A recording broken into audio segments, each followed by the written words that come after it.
Okay, let's get started.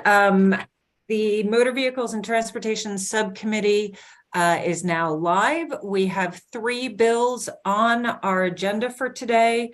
I do want to note up front that the Natural Resources Committee is still meeting, so we are missing a couple people, but we do have quorum, so we will go ahead. We will be taking up 3 bills, HB 1137, SB 303, and SB 356. So starting with HB 1137, as you all know, we have only a small number of work groups and task forces that can be passed each year. Unfortunately, this bill did not make the cut. Is there a motion on the bill? Move unfavorable.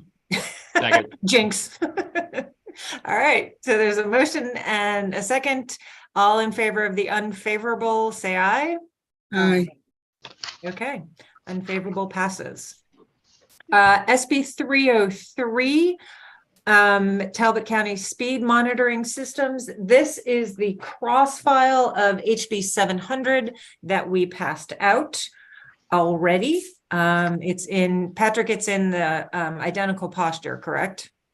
We have an amendment on this that will put it in the identical posture. Got it.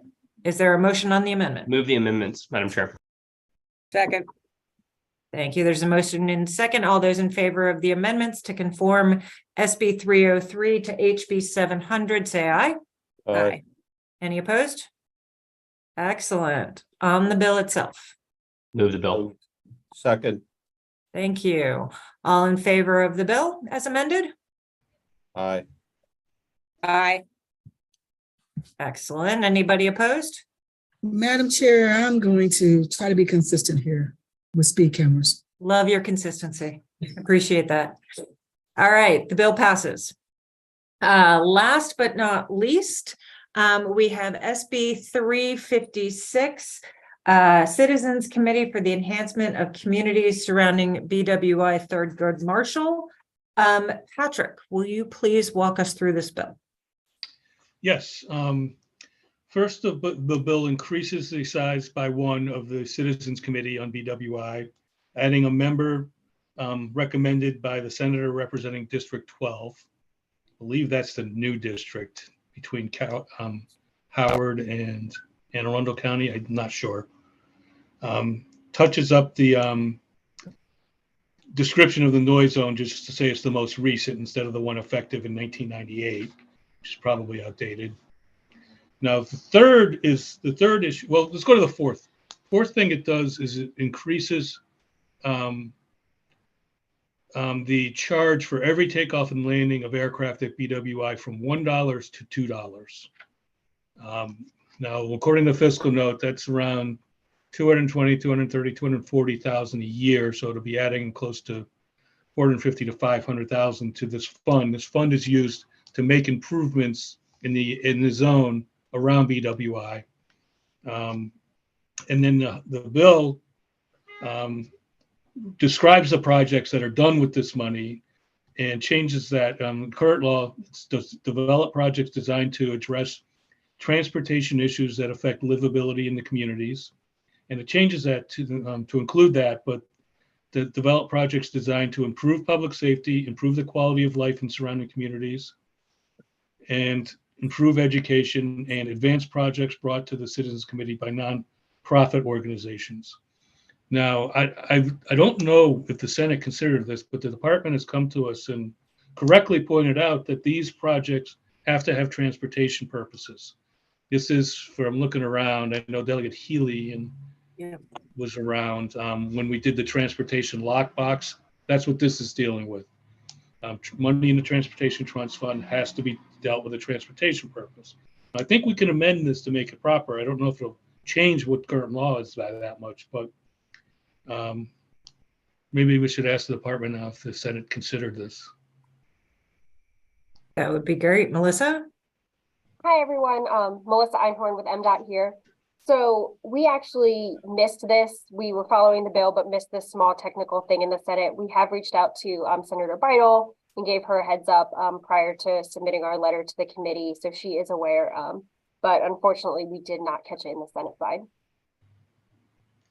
Okay, Well, I can draft an amendment and run it by MDOT, and I would have two questions. First, are they okay with it? And second, does the bill really do anything with the amendment? Maybe it does. I don't know. I have a But question. their concern is valid for sure. yeah. Yes, Delegate Healy. I'm sorry, I forgot how to use this thing. Anyway, thank you so much, Madam Chair. I'm just curious as to what is the fix for this, to take this stuff out or to, circumvent something? I'm not sure how you fix this without, I guess that's the question you have also, that if it has to be all transportation, I suppose, is public safety and all these things that are not transportation? I guess you can make education about transportation. I'm not sure. Just how do we fix this? Go ahead, Patrick. Well, I was going to say that's a good point about the education. The chair and I were talking about this. There's another request from one of the former members of this committee who testified and I think it was brought by Senator Bidle, and he suggested taking out education because he thinks that this money is needed for projects. And then further to answer your question, Delegate Healy, Patrick suggested up at the top where it's subparagraph 2, I guess, Roman 1, say develop projects designed to address transportation issues that, affect livability, improve public safety, et cetera, et cetera. So all of that subsection would be related to addressing transportation issues. Yeah.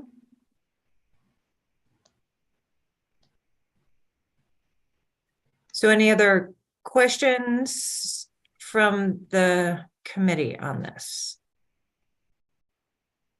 We might want to ask the MDOT also about the balance. Yes, go ahead, please.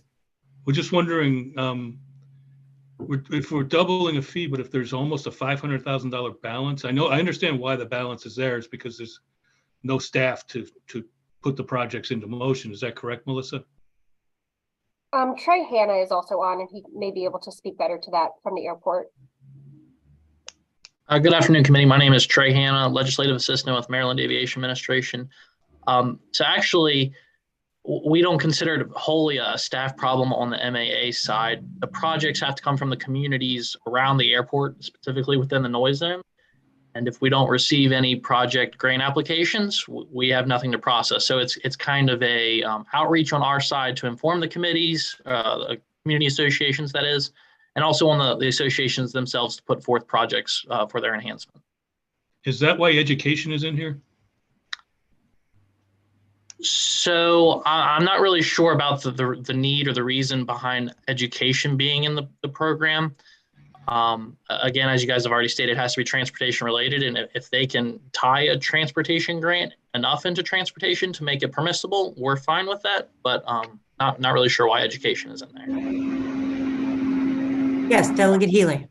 Yeah, I'm just thinking about this for a minute, and I think that one way that would improve education perhaps would be to have some of these grants used to make electric school buses, because they're quieter and less polluting, and it would be improving education and its transportation. Love electric school buses. Thank you. Delegate Davis. Thank you, Madam Chair. Why do we need this if we've got 500,000 in the bank? That's a good question. Trey? We'll leave that up to the will of the legislature. I do know that Senator Bidle is looking to sort of rejuvenate the program, and really it's been a topic in the news that you guys may be aware of, but noise issues around the airport. She's trying to help those communities as best she can. So that's her reasoning behind it. I was curious about that as somebody who lives not far from Washington National and is affected by the noise issues.